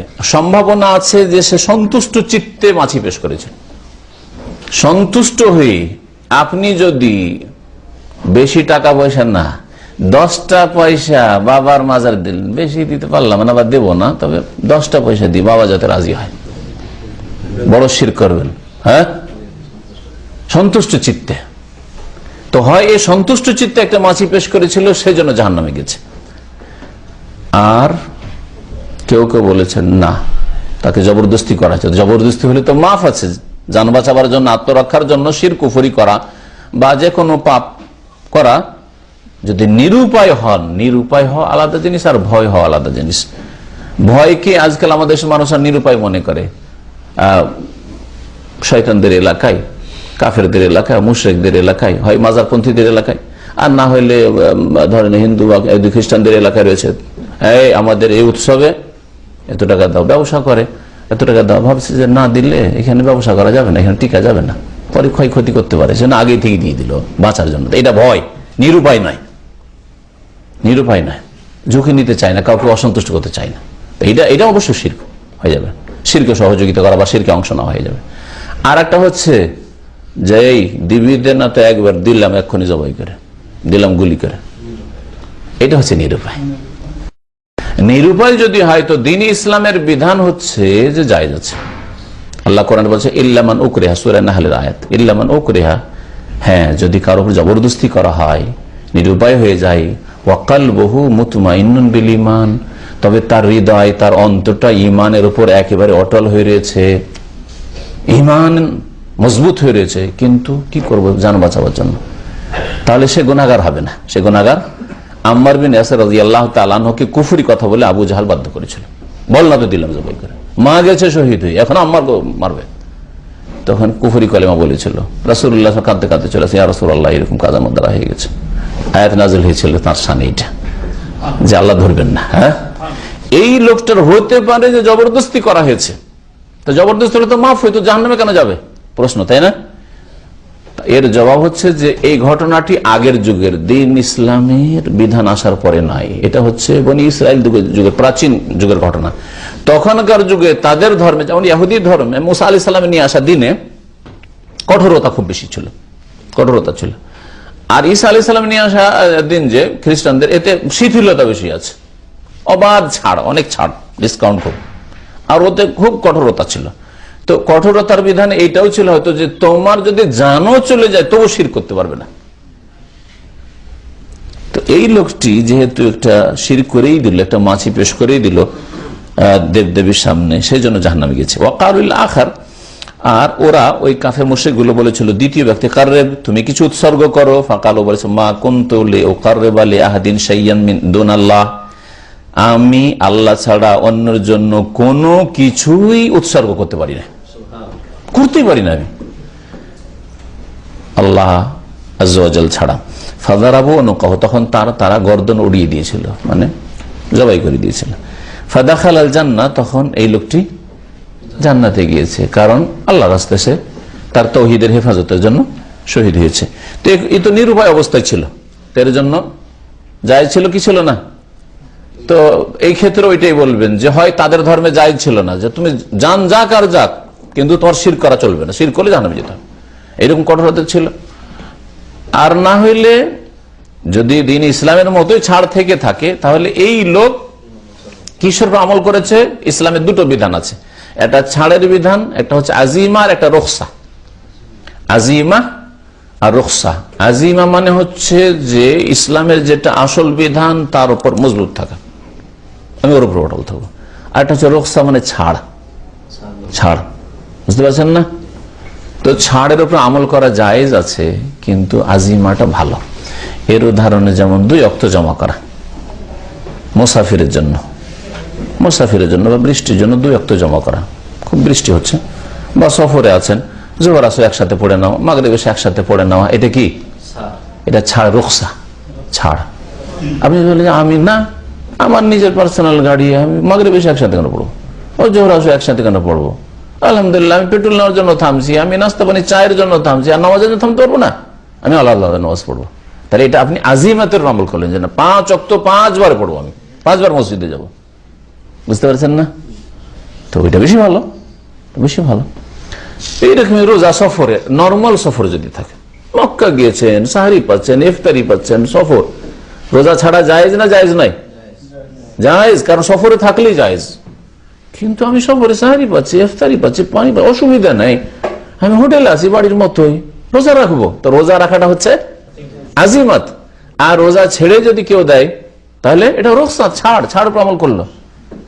আমি দূর থেকে হেঁটে হেঁটে আসি হারামে নামাজ পড়ার জন্য, আর তারপরে সাফা মারা সাই করবো, তো অফ করবো, তো ক্লান্তি হতে পারে, বা নাই হোক সফরে আমি ছাড়বো, জায়েজ আছে, আর জায়েজ আছে রুখসাতের আমল করতে। এই লোক যদিও তাদের ধর্মে ছাড় থেকে থাকে, সে ছাড়ের আমল করে না, আমি না, জান চলে যাক, আমি শিরক করবো না। আমি আল্লাহ পাক তার শাহাদাত কবুল করেছেন, তাকে জান্নাত দিয়েছেন। এই হাদিসটি ইমাম আহমদ বর্ণনা করেছেন। ইমাম আহমদ বর্ণনা করেছেন, কোন কিতাবে বলা হয়নি। সাধারণভাবে বললে মানুষ ভাববে যে ইমাম আহমদের প্রসিদ্ধ কিতাব মুসনাদ আহমদ, যাতে 30,000 হাদিস রয়েছে। না, মুসনাদ আহমদ এই হাদিস নেই। হয়তো লেখক রহমতুল্লাহ আলাই অন্যর থেকে নকল করেছেন, আর আসলে ভাষ্যকারগণ লিখেছেন যে তিনি ইবনুল কাইম রহমতুল্লাহ থেকে নকল করেছেন। ইবনুল কাইম রাহু আহমদ, আহমদ বর্ণনা করেছেন, উনি আহমদ বর্ণনা করেছেন বলে রেখে দিয়েছেন। তাহলে এটা অন্ধভাবে কাউকে অনুসরণ করলে অনেক সময় এরকম ভুল হয়ে যায়। আমি বক্তব্যে একরকম বললাম, হয়তো আমি একটু হাদিসটা মুসলিমে আছে, বুখারী বলে দিয়েছি, আর আপনি ওইটা আর দেখলেন না, আমি বলেছি আমার মতো করে বলে দিলেন, আমার ভুলের কারণে আপনারও ভুল হয়ে গেল। তাকলিদ করলে, যেন তাকলিদ, অন্ধ অনুকরণটা বিপজ্জনক। ফতোয়া মাসলা মাসাইল এই জন্য তাকলিদ, অন্ধ অনুকরণ, যদি চোখ থাকে, বুঝতে পারেন, কোরআন হাদিস বুঝতে পারছেন, কেন অন্ধ অনুকরণ করবেন? হতে পারে যে রহমদ জেনেছেন, রহমদ বলেছেন, কিন্তু ওইটা বলা হয়নি যে কোন কিতাবে আছে। ইমাম আহমদের আরেকটি কিতাব রয়েছে, কিতাবুজ জুহদ। কিতাবুজ জুহদে এই হাদিসটা আছে। হাদিসটা সহি আর না জয়ীফ। একদল বলছেন যে হাদিস সহি রাসূলুল্লাহ সাল্লাল্লাহু আলাইহি ওয়াসাল্লাম থেকে, কারণ তারিক বিন শিহাব সাহাবী, কিন্তু ছোট সাহাবী, নবী করিম সাল্লাল্লাহু আলাইহি ওয়াসাল্লামের সাথে একেবারে তিনি যখন বাল্য জীবনে ছিলেন তখন দেখেছেন নবীকে শুধু। হাফেজ বিন হাজার রহমতুল্লাহ তার সম্পর্কে বলছেন লাহু সোহবা, নবী সাল্লাল্লাহু আলাইহি ওয়াসাল্লামের সংসর্গ পেয়েছেন, সাথী হয়েছেন, কিন্তু নবী সাল্লাল্লাহু আলাইহি ওয়াসাল্লাম থেকে কোন একটা হাদিস শুনেছেন কিনা তা জানান নেই। এতে ইখতিলাফ রয়েছে, কেউ বলছে শুনেছেন, কেউ শুনেনি। এই জন্য তিনি শোনার কথা কিন্তু বলেননি, তিনি বলেছেন যে রাসূলুল্লাহ বলেছেন, বলেননি কথা যে আমাকে বলেছেন। যেমন আলী রাদিয়াল্লাহু বললেন আমি শুনেছি, তাহলে মিথ্যা হইতো, তাই না? আপনি যদি আমার দার্সে না হাজির হন আর কারো মাধ্যমে শুনেছেন একটা কথা, আর যদি বলেন শেখ বলেছেন, তো মিথ্যা হলো কি? মিথ্যা হলো না। কিন্তু আলোচনাতে হাজির হননি, আলোচনা ইন্টারনেটে শোনেননি, কারো মুখে শুনে, আর বলছে আমি শেখের কাছ থেকে শুনেছি, কথাটা মিথ্যা হবে না? হবে না? আপনাকে তাহলে বলতে হবে যে আমি শেখের কথাটা অমুকের মাধ্যমে শুনেছি, ঠিক না? তো তারিক বিন সাহেব এই কথা বলেন যে আমি রাসূলুল্লাহ শুনেছি, বা আমাকে তিনি বলেছেন, তিনি বলছেন রাসূলুল্লাহ বলেছেন। হতে পারে মাঝখানে মাধ্যম আছে, আর মাঝখানে একজন মাধ্যম অবশ্যই আছে, তিনি হচ্ছেন সালমান ফারসি রাদিয়াল্লাহু তাআলা। ভালো করে শুনে রাখেন, অন্য হাদিস দ্বারা প্রমাণিত যে তারিক বিন শিহাব ছোট সাহাবী, রাসূলুল্লাহ সাল্লাল্লাহু আলাইহি ওয়াসাল্লাম থেকে তার শোনার প্রমাণ যেহেতু নেই, তিনি প্রখ্যাত সাহাবী সালমান ফার্সির কাছ থেকে তিনি শুনেছেন হাদিসটা। সালমান ফার্সি রাদিয়াল্লাহু তাআলা মনে করেছেন হাদিসটা মারফু, মানে নবী সাল্লাল্লাহু আলাইহি ওয়াসাল্লাম পর্যন্ত পৌঁছেছেন কিনা এতে দ্বিমত রয়েছে। সহিহ হচ্ছে যে এটা হাদিস মওকুফ। আল্লামা নাসির আলবানী রাহমাতুল্লাহ আলাইহি হাদিস সম্পর্কে বলছেন, ফাল হাদিসু সহিহুন মওকুফান, হাদিসটা সহিহ যদি মওকুফ বলা যায়। মওকুফ মানে কাতে মওকুফ আলা সালমান আল ফারসি রাদিয়াল্লাহু আনহু, সালমান ফারসি পর্যন্ত পৌঁছেছে। মওকুফ কাকে বলা হয়? সাহাবীর কথা অথবা কাজকে। সাহাবী সালমান ফারসি রাদিয়াল্লাহু তাআলা এই ঘটনা বর্ণনা করেছে, রাসূলুল্লাহ সাল্লাল্লাহু আলাইহি ওয়াসাল্লাম বর্ণনা করেননি। রাসূলুল্লাহ সাল্লাল্লাহু আলাইহি ওয়াসাল্লাম জীবদ্দশায় হতে পারে, পরেও হতে পারে, পরে হয়তো সম্ভাবনা বেশি। ইল্লা আন্নাহু ইয়াযহারু লি, তবে বলছেন শেখ নাসির রাহমাতুল্লাহ আলাইহি যে এটা সালমান ফারসি রাদিয়াল্লাহু তাআলা আনহু সম্ভবত রাসূলুল্লাহ সাল্লাল্লাহু আলাইহি ওয়াসাল্লাম থেকে শুনেননি। এটা শুনেছেন তিনি ইসরাইলি বর্ণনা, মানে ইহুদি খ্রিস্টানদের কিতাবের বাইবেলের বর্ণনা, যা তিনি আল্লাতী কানা তালাক্কাহা আন আসিয়াদিহি, তার মনিবদের কাছ থেকে হয়তো তিনি হাসিল করেছিলেন হিনামা কানা নাসরানিয়ান, যখন মাঝখানে তিনি খ্রিস্টান হয়েছিলেন। সালমান ফারসির জীবনী খুব আশ্চর্যজনক জীবনী রয়েছে, আর বড়ই কষ্টদায়ক রয়েছে, যে ইসলামের জন্য কত যে কষ্ট করেছেন। পারস্য দেশ থেকে বেরিয়ে গেলেন, বাবা বড়ই সুখী জীবন যাপন করে, বাবার ঘর থেকে এত সুখের জীবন ছেড়ে পালিয়ে আসলেন। আসার পরে ইসলাম এই অগ্নি পূজা, যেহেতু শিরকুফরি না, আমি ভালো কোনো ধর্ম তলাশ করি। আসলেন সামদেশে, তো ওইখানে লোকেরা ওকে যাই হোক বড় লম্বা কিস্সা আসলো, কত লুকিয়ে চুরিয়ে বাপ কত তলাশ করে আসলো, তো ওকে ধরে নিল জবরদস্তি রাস্তায়, আর ধরে নিয়ে তাকে গোলাম বানিয়ে নিল, মার্কেটে নিয়ে এসে আরবদের কাছে বিক্রি করে দিল। বিক্রি হলো, বিক্রি হওয়ার পরে এখানে মক্কায় পৌঁছলো। কয়েক বিক্রির পর ওই যে প্রথম খ্রিস্টান মালিক ছিল, তারপরে বিক্রি করেছে ওকে, বিক্রি হয়ে আরবদের কাছে এসছে, মুশরিকদের কাছে এসছে। এই বিক্রি হয়েছে মক্কায়, তারপরে মদিনায় রাসূলুল্লাহ সাল্লাল্লাহু আলাইহি ওয়াসাল্লামের দাওয়াত পেলেন, ইসলাম কবুল করলেন এই সালমান ফারসি। এই সালমান ফারসি রাদিয়াল্লাহু তাআলা আনহু তার যে এই যে মাঝখানে মনিব হয়ে গেছিল, বড়ই সুখী লোক, সুখীর ছেলে, ধনীর ছেলে, আর বড়ই ধর্মযাজক ছিল তার বাপ, এদের অগ্নিপূজকদের মজুসদের, আর সে মধ্যখানে গোলাম কৃতদাস হয়ে গেছিল। ওই সময় হয়তো এই ঘটনাটি শুনেছে যে এক লোক এই কারণে, একটা মাছির কারণে জান্নাতে গেছে, এক লোক একটা মাছির কারণে জাহান্নামে গেছে। এটা নাসির রহমতুল্লাহ বলছেন। এটা সিলসিলা যায়িফা আর হাদিস নম্বর 5829, আর খণ্ড হচ্ছে 12তম খণ্ড, দ্বাদশ খণ্ড, 721 পৃষ্ঠায় এই কথাটি রয়েছে। অনেকে বলেছেন যে হাদিসটা আরো কয়েক সূত্র থেকে যেহেতু এসছে, সেই জন্য হাদিসটা সহি বা হাসান হতে পারে, আল্লাহু আ'লাম। সাহাবী যালিকা সানাদুহু, সুতরাং হাদিসের সনদ সহি নবী সাল্লাল্লাহু আলাইহি ওয়াসাল্লাম পর্যন্ত হতে পারে আর কি। এই ছিল হাদিস। হাদিসের আলোচনা হয়ে গেছে। এখন দু চারটি কথা বলবো, আমাদের সময়ও শেষ হতে যাচ্ছে। জবাই কয়েক প্রকারের। একরকম জবাই হচ্ছে জবহ আদা, অভ্যাসগত জবাই। এটা হচ্ছে অভ্যাসগত জবাই। অভ্যাসগত জবাই কেমন? যেমন আপনার বাড়িতে অতিথি মেহমান এসছে, তার জন্য জবাই করা, অথবা কোনো খুশির সময় আছে জবাই করলেন, হ্যাঁ বাড়িতে খাবো, ছেলে মেয়েদেরকে নিয়ে আজকে খুশির দিন, হ্যাঁ ঈদের দিনে খাবো, এইরকম জবাই। তো এইরকম যদি জবাই হয়, তাহলে এই জবাই সম্পর্কে কি বলবেন? জায়েজ না জায়েজ? সবসময় জায়েজ? হ্যাঁ, দেখতে হবে। যদি দেখা যায় যে মেহমানের জন্য জবাই করেছেন, তাহলে এটা সুন্নাত মুস্তাহাব।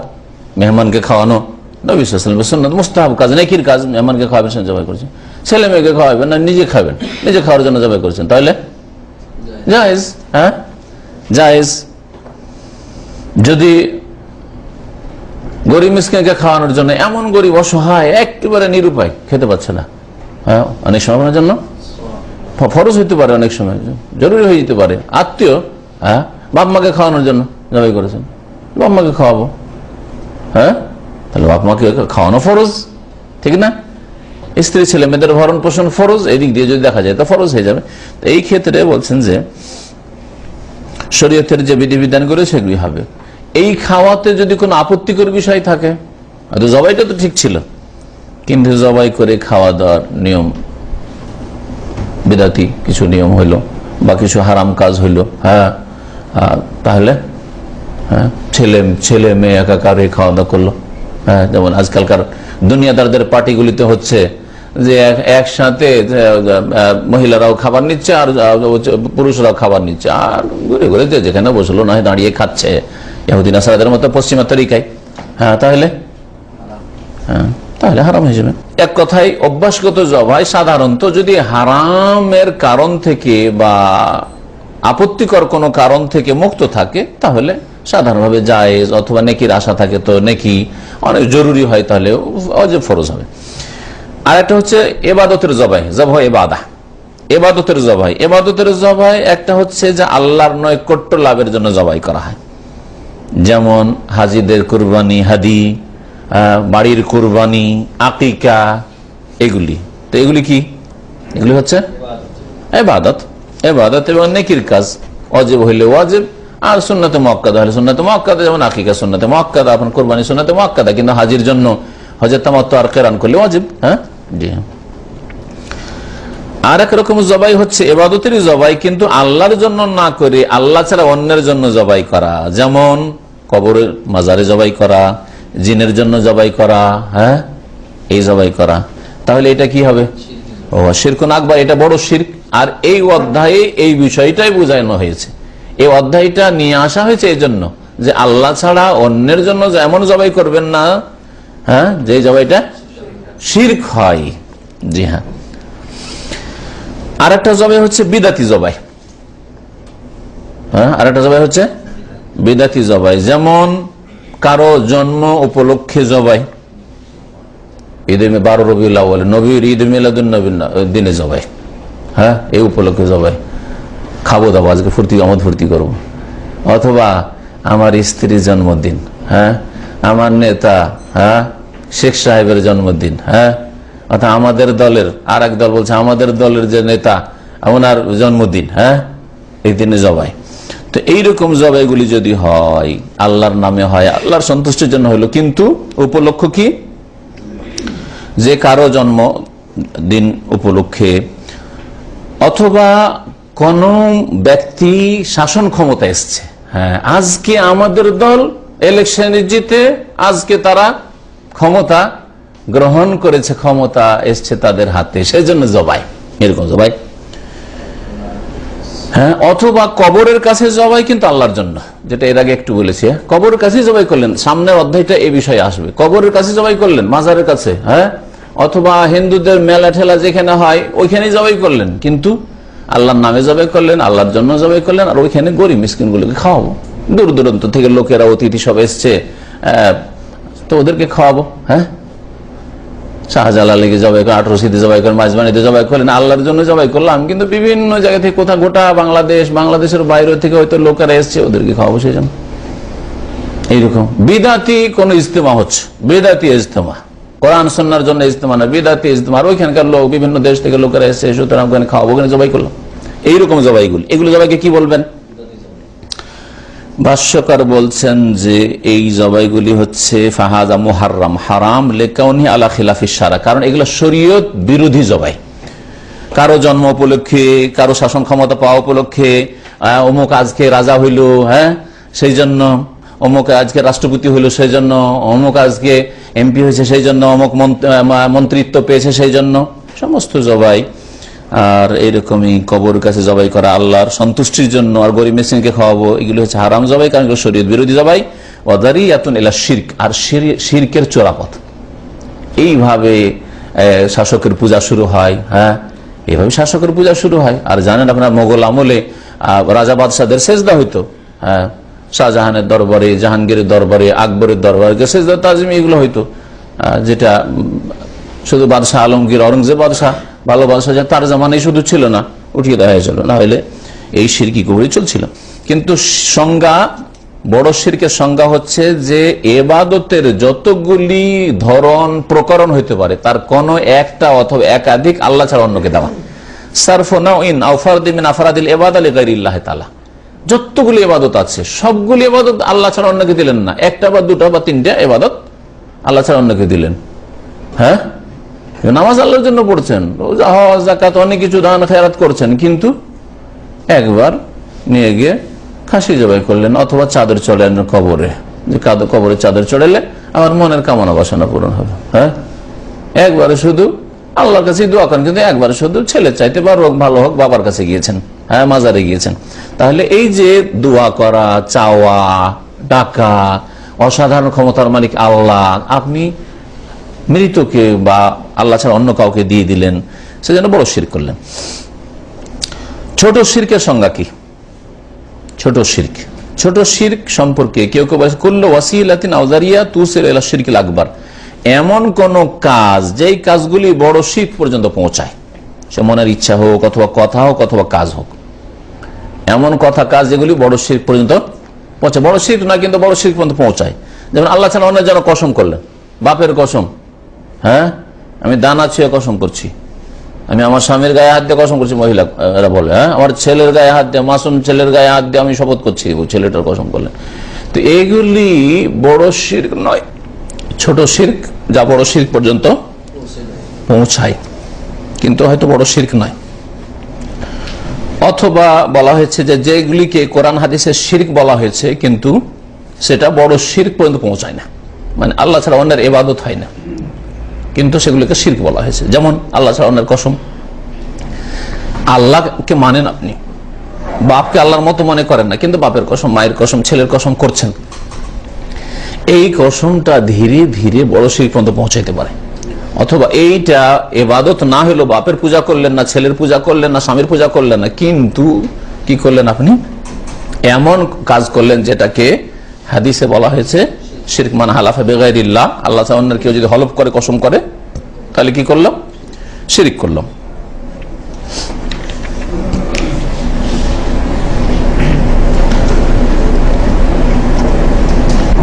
গুনাহগারদের, বিদাতীদের হোক অথবা কোন অপরাধীকে আশ্রয় দেওয়া, এর অন্তর্ভুক্ত আর একটি জিনিস উল্লেখ করেছেন ভাষ্যকার, যেটা জেনে নেওয়া উচিত, যেটা আমাদের দেশে খুব হয়, সেটা হচ্ছে যার হাতে পাওয়ার ক্ষমতা আছে তার কাছে সুপারিশ করে অপরাধীকে সাজামুক্ত করে দেওয়ার চেষ্টা করা, অপপ্রয়াস। যেমন ধরেন একটা লোকের কেস আসলে খুনের কেস, তার জন্য ইসলামিক আইন হচ্ছে হত্যা, ঠিক না? যেমন সৌদি আরব, কিন্তু ধরুন বাংলাদেশের আইন, ভারতের আইন, ওই সব দেশে 5 বছর 7 বছর 10 বছর জেল হয়তো, তাই না? ওটাও হয়তো দিবেন না। রাষ্ট্রপতির কাছে পৌঁছে গেলেন, প্রধানমন্ত্রীর কাছে পৌঁছে গেলেন, না এটা আমাদের লোক, ছাড়তে হবে, সুপারিশ ছাড়তে হবে একেবারে, 2-4-6 মাস থেকে বেরিয়ে চলে আসো, আর কিছুই হলো না, ওর ফাইল কোথায় যে গেল শেষ, বুঝছেন না? তাহলে এটা কি লানতের কাজ, আল্লাহ লানত হবে। তাহলে এইরকম অবৈধ সুপারিশ করা, এইরকমই কোন অপরাধী ধরা পড়েছে পুলিশ স্টেশনে, আর পুলিশ স্টেশনে আপনার পরিচিত ক্যাপ্টেনের সাথে পরিচয় আছে, আপনি গেলেন, যাওয়ার পরে বললেন ছেড়ে দেন, এটি একটা টেলিফোন দিল, ছেড়ে দিল, হ্যাঁ লানত হবে। পার্টির লোকের এগুলি করে আমাদের দেশে, আমাদের লোক থানার ওসিকে বলছে, আমাদের লোক এক্ষুনি ছেড়ে দেন,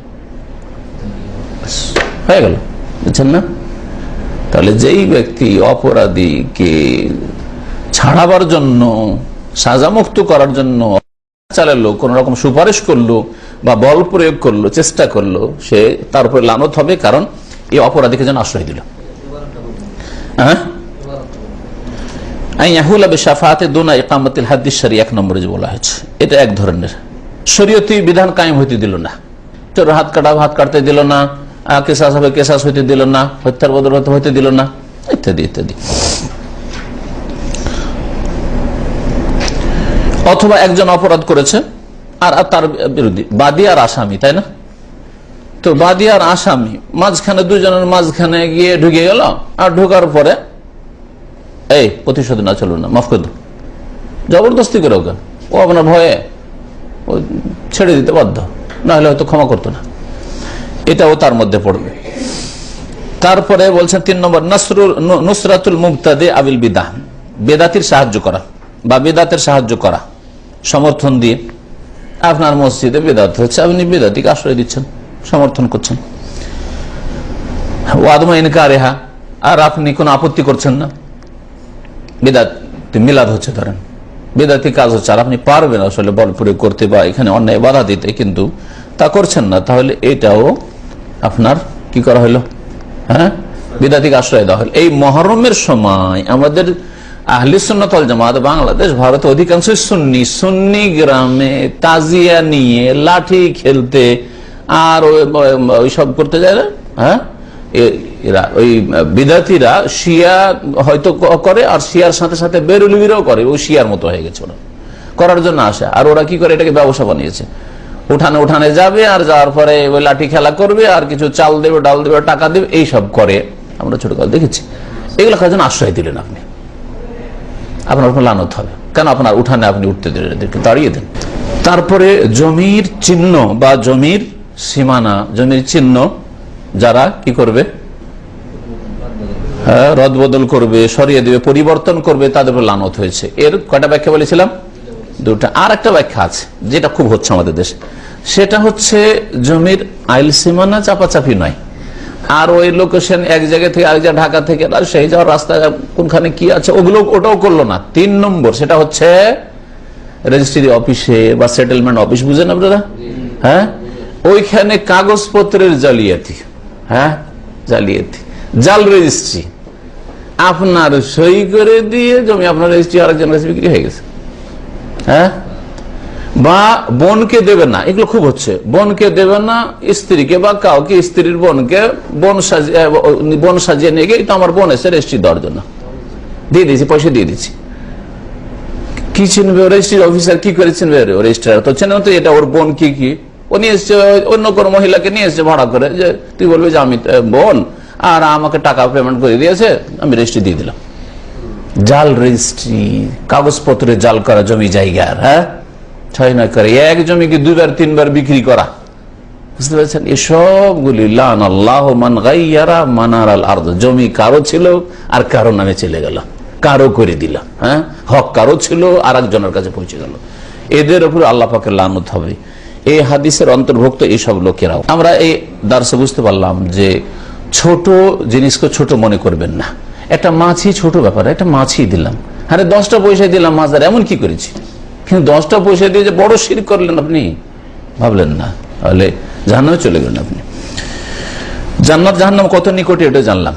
সামান্য একটা কাজের জন্য জাহান্নামে চলে যেতে পারেন, সামান্য একটা কাজে আপনি জান্নাতে চলে যেতে পারেন। সুতরাং সবসময় জান্নাতের রাস্তায় থাকার চেষ্টা করবে। আল্লাহ পাক রব্বুল আলামিন যেন আমাদের হেফাজত করেন, আমাদের ইমানের হেফাজত করেন। আল্লাহ পাক আমাদের তাওহীদের হেফাজত তৌফিক দান করেন, শিরক বিদআত থেকে আল্লাহ পাক বেঁচে থাকার তৌফিক দান করেন। সুবহান রাব্বিকা রাব্বিল ইজ্জাতি আম্মা ইয়াসিফুন ওয়া সালামুন আলাল মুরসালিন আলহামদুলিল্লাহি রাব্বিল আলামিন। জাহেল মানে মূর্খ, জাহেল মানে মূর্খ বা অজ্ঞ।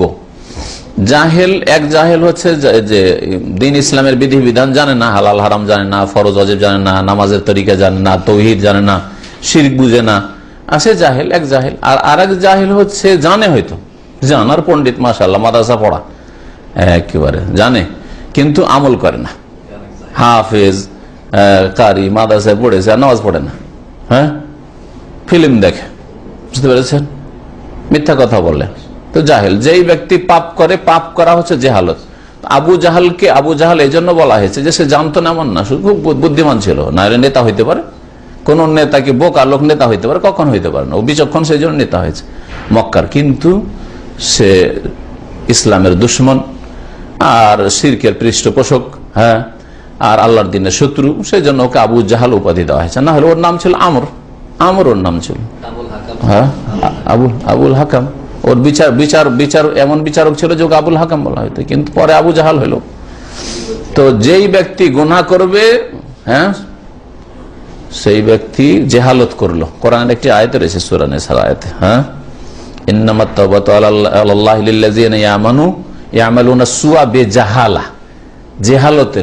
জেহালত মানে এই না যে জানতো না যে এটা গুনার কাজ, কিন্তু হঠাৎ করে হয়ে গেছে ভুলটা, অজ্ঞতাবশত, মানে এখানে হয়তো হঠাৎ করে শয়তান এই কাজটা করিয়ে দিয়েছে। তাহলে যেই ব্যক্তি গুনাহ করে সে জেহালতের কাজ করলো। আপনার মধ্যে যত বেশি গুনাহ আছে তত বড় জাহেল আপনি। সবচেয়ে বড় জাহেল হচ্ছে মুশরিক, যে আল্লাহ ছাড়া অন্যকে সেজদা করে, আল্লাহ ছাড়া অন্যের কাছে দোয়া করে, আল্লাহ ছাড়া অন্যকে মনে করে দিতে পারে, রোগ ভালো করতে পারে, সে সবচেয়ে বড় জাহেল। সে দেবদেবী সম্পর্কে মনে করুক আর কবর মাজার সম্পর্কে মনে করুক, সে সবচেয়ে বড় জাহেল। জি।